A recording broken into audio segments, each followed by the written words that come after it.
혹시 북한에서는 한국의 여군들에 대해서 좀 얘기를 들은 게 좀 있나요? 아니요, 전혀. 그러니까 이게 북한에서 정신교육 받을 때 대한민국 국군 하게 되면 정말 정신적으로 나태한 당나라 군대, 왜 돈에 팔려온 군대다 이렇게 생각했거든요.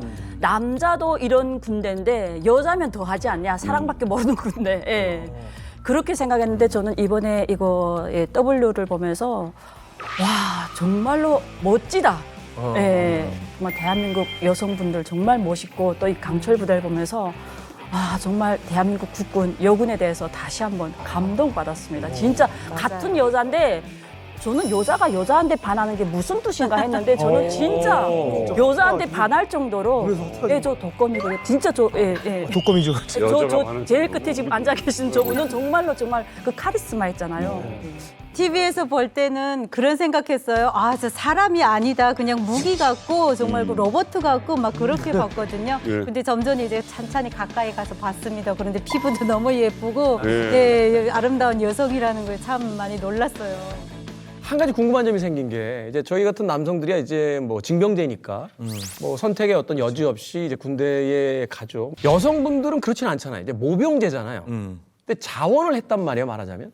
이건 뭔가 특별한 자기만의 이유가 있지 않으면 절대로 하기 힘든 일인데 그 이유를 좀 여쭤봐도 될까요? 아, 저는 그 어릴 때 통영이라는 곳에서 이제 사량도라는 섬에서 살았었습니다.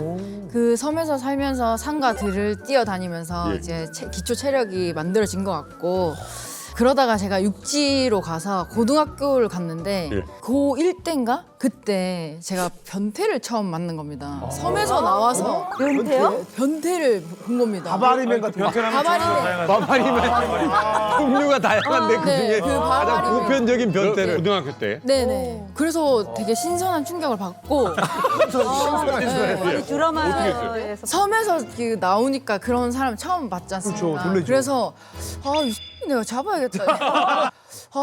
이 내가 잡아야겠다. 이 생각이 든 겁니다. 도망가거나 막 비명 지르거나 네. 아니라. 제가 합기도를 시작해가지고 이제 합기도를 한 3개월 정도 하고 그 변태를 잡으러 갔습니다. 제가 동네를 샅샅이 뒤졌어요. 3개월 하고? 네. 제 112에 먼저 신고를 하고 경찰이 올 때까지 붙잡고 있었어요. 찾았어요? 네, 잡았습니다. 잡아서 넘기고. 이 한 명을 잡아보니까 2명, 3명 잡을 수 있겠다 이 생각이 드는 겁니다. 이제 거기에서 좀 두려움이 많이 사라졌고 그러다가 이제 제가 어떻게 특전사라는 그 직업을 알게 됐고 그 직업에 대한 그 엄청 매력적인 그런 거를 느끼고 제가 바로 특전사로 지원했습니다. 근데 그 변태한테 저는 너무 감사하죠. 저한테 나타나줘서 제가 특전사까지 했으니까. 인생을 그냥. 인생을 바꿔. 네, 바꿔놨습니다, 제가. 야, 참 대단하네요, 진짜. 조성원 대원은 어려서부터 나는 군인이 돼야지라는 생각을 가졌습니까? 저는 전혀 안 했었고 원래 태권도 지도자를 하고 싶었었는데 어머니께서 군대에 가라고 이제 권유를 좀 많이 하셨습니다. 어머니.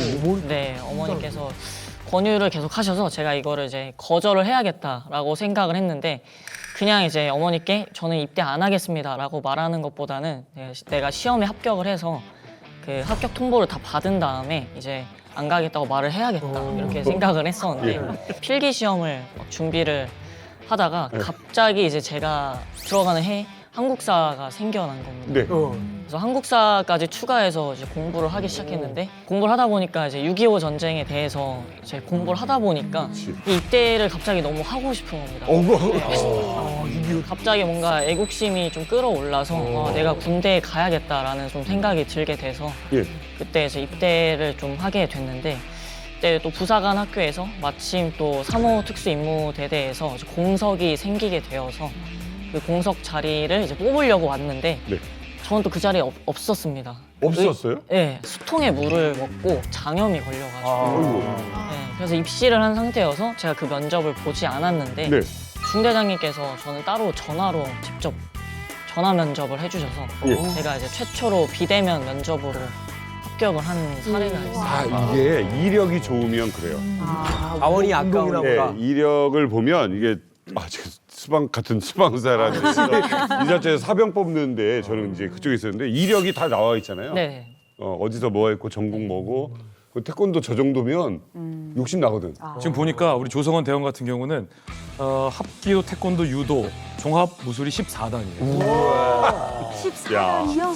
그러니까 이게 우리 같은 사람들은 이 유단자로서 항상 이제 이 자격증을 쌓으면서 뭘 좀 이해하는 거죠. 어디다 숟가락을 올려요? 아니 이렇게까지 테이블이 나눠지잖아. 같은 수방사라고 하지 마세요. 다른 수방사예요. 조성원 대원도 되게 좀 쉽게 얘기했잖아요. 네. 근데 이제 우리나라 이제 여군의 비율이 한 14,000명 정도 되는데 그 중에서 이제 여기 조성원 대원이 근무했던 데가 독거미 부대. 독거미 부대. 예전 독거미만 한 10명 정도밖에 선발을 안 합니다.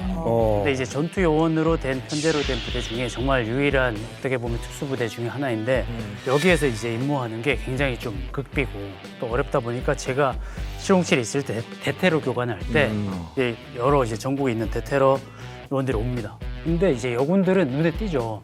띄는데 체력도 좋고 사격도 잘하고 레펠도 하는데 기본기가 굉장히 잘 갖춘 친구들이 있어요. 알고 보니까 이제 독거미 독거미부대. 인원들이고요.